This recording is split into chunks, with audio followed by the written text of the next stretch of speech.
Shalom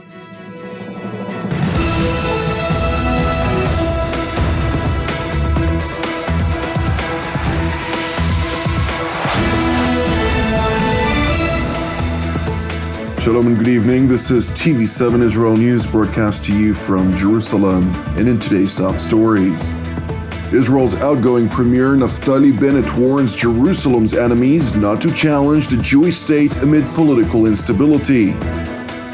The IDF General Staff joined their counterparts of the U.S. Central Command for war game simulations amid heightened regional tensions.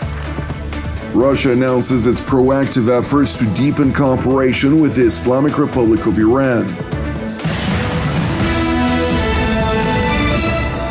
Jerusalem's political instability should not deceive Israel's enemies. Israeli Prime Minister Naftali Bennett held a security assessment at the IDF Gaza Division headquarters, during which the commander of the IDF's Southern Command, Major General Eliezer Toledano, and Gaza Division Commander Brigadier General Nimrod Aloni provided the outgoing Israeli premier with a survey of the operational situation vis-à-vis the Palestinians, with chief focus on the military strategic concept regarding the Hamas-controlled Gaza Strip. אנחנו עכשיו מסכמים את השנה השקטה ביותר לתושבי שדרות, אשקלון, עוטף עזה, מזה 15 שנה.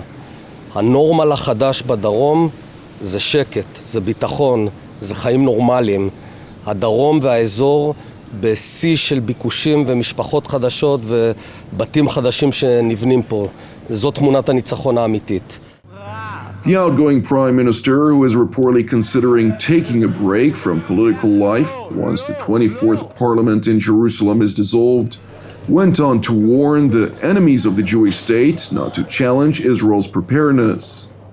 אנחנו בתקופה של אי יציבות פוליטית, אבל היציבות הביטחונית חייבת להישמר, ואני לא מציע לאף אחד בצד השני לנסות לאתגר את זה. Meanwhile, in northern Israel, Defense Minister Benny Gantz addressed a salute and tribute ceremony marking the 40th anniversary of Operation Peace for Galilee. Operation Peace for Galilee, also known as the First Lebanon War, was a military operation launched by Israel against Palestinian terrorists based in southern Lebanon on June 6, 1982. The objective of the operation was to end the continuous terrorist attacks against civilians and communities in northern Israel and restore quiet to the region. The operation lasted more than 3 months, ending on September 29, 1982. And while Israel maintained its presence in southern Lebanon for the subsequent 18 years, Defense Minister Gantz, who was literally the last Israeli officer to leave Lebanon on May 24th of the year 2000, voiced the imperative necessity to maintain clear goals for any operation or war, a lesson learned from Operation Peace for Galilee, which is not limited to the state of Israel. כפי שאנחנו רואים בעולם כולו, למרות החלומות האוטופיים על שלום, אחווה ורעות, מלחמות עדיין מתרחשות. שאו אליכם לא רק אצלנו, אלא גם לאוקראינה. זו המציאות. ובהיערכות אליהן, אל המלחמות הללו, חייבים לזכור ולהציב מראש יעדים נכונים, ברורים, מהירים וברי השגה, ולחיות כל הזמן את המציאות בשטח. לדעת שיש אפשרות של שקיעה בבוץ, ולדעת לא להיכנס אליו. להיערך ליום שבו נגיע להישגים הצבאיים הנדרשים, ולהמשיך משם את המערכה באמצעים דיפלומטיים, תוך חתירה ושלום ויציבות.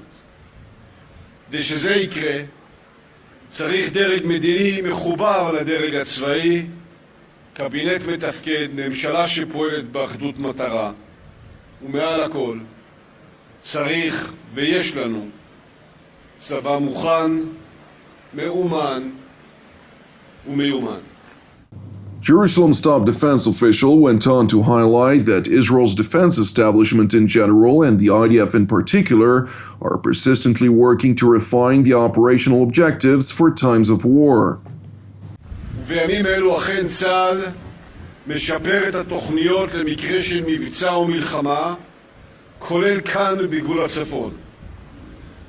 מעצים יכולות אימון, משלב בין הזרועות אוויר ים ויבשה וסייבר, רוכש ומפתח אמצעים וטכנולוגיות שמשמרים את היתרון האיכותי, ואנחנו קובעים שאם נידרש למבצע בלבנון, הוא יהיה עוצמתי, הוא יהיה מדויק. הוא יגבה מחיר כבד משולחי איראן, חיזבאללה ומדינת לבנון. מול איום על אזרחי ישראל, שום תשתית שמשמשת לפגיעה בישראל לא תהיה חסינה. צריך גם לזכור שגם העורף שלנו יספוג, ולכן אנחנו מכינים אותו במיגון, בהתנהלות ובחיזוק הקשר ושימורו המתמשך בין הצבא לראשי הרשויות ולתושבים כולם. Defense Minister Gantz stressed his hope, however, that the leadership of Beirut would choose a path of peace rather than war. It is important to highlight that IDF Chief of General Staff Lieutenant General Aviv Kochavi participated in a strategic operational forum this week for the IDF and commanders of the U.S. military's General Staff of the Central Command, as part of which the top Israeli officer provided a comprehensive security assessment of the latest developments throughout the Middle East, after which he delved into opportunities to expand the network of strategic and security cooperation. Subsequently, the senior IDF and U.S. Central Command brass held a multi-arena war game, during which a comprehensive discussion was held on the characteristics of the operational environment of the Middle East region, as well as opportunities for cooperation with regional countries. According to the IDF spokesperson's unit, quote, "The purpose of the war game was to adapt the joint operational plans as part of the IDF's transition to the area of responsibility of the U.S. Central Command." Meanwhile, Israeli Foreign Minister Yair Lapid met with his Turkish counterpart Mevlut Cavusoglu in Ankara today, during which he proclaimed that in recent weeks, the lives of Israeli citizens have been saved thanks to security and diplomatic cooperation between Israel and Turkey. The proclamation by Jerusalem's top diplomat was made after it has been cleared for publication that Turkish intelligence recently foiled an Iranian plot, as part of which 10 Iranian agents that disguised as students and business people were detained last week on suspicion of planning targeted attacks on Israeli diplomats and tour groups in the city of Istanbul.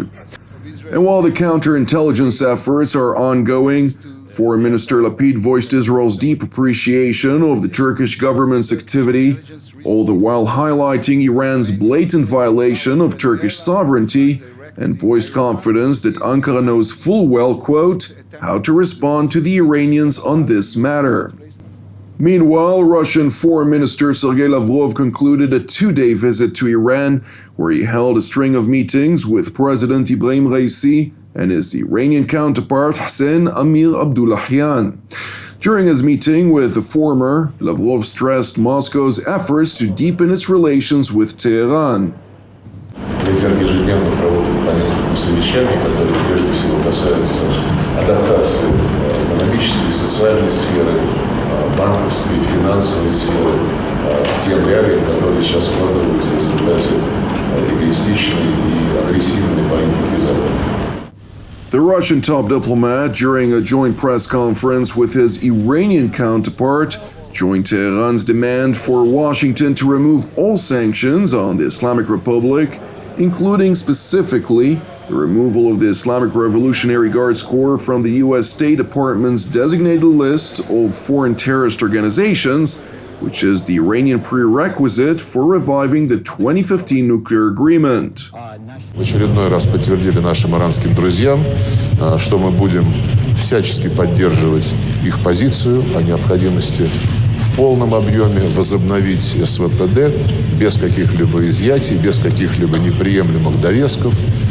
И, конечно же, это предполагает отмену всех незаконных санкций. It is important to know that the call by Minister Lavrov, which was echoed by Minister Amir Abdullahian, was made merely 3 days after the U.S. Naval Forces Central Command condemned the Islamic Revolutionary Guards Corps Navy for interacting, quote, in an unsafe and unprofessional manner as U.S. Navy ships transited the Strait of Hormuz on June 20th. In its statement, the U.S. Navy revealed that one of the RGC naval vessels approached the USS Sirocco head-on at a dangerously high speed and only altered course after the U.S. Petrol coastal ship issued audible warning signals to avoid collision. Thankfully, no damage or injuries were reported among the U.S. troops. Thank you for watching TV7 Israel News. Separately, it is important for us to highlight that TV7 Israel is a donation-based ministry. Therefore, if you're blessed by our productions, please consider making a financial contribution that in turn will enable us to sustain our ongoing operations. Additionally, I would like to encourage you to continue to pray for our persecuted brothers and sisters worldwide and for the peace of Jerusalem and the salvation of Israel. I'm Jonathan Hassan wishing you a Shabbat Shalom U'Mevorach, and we will see you again on Monday at the same time.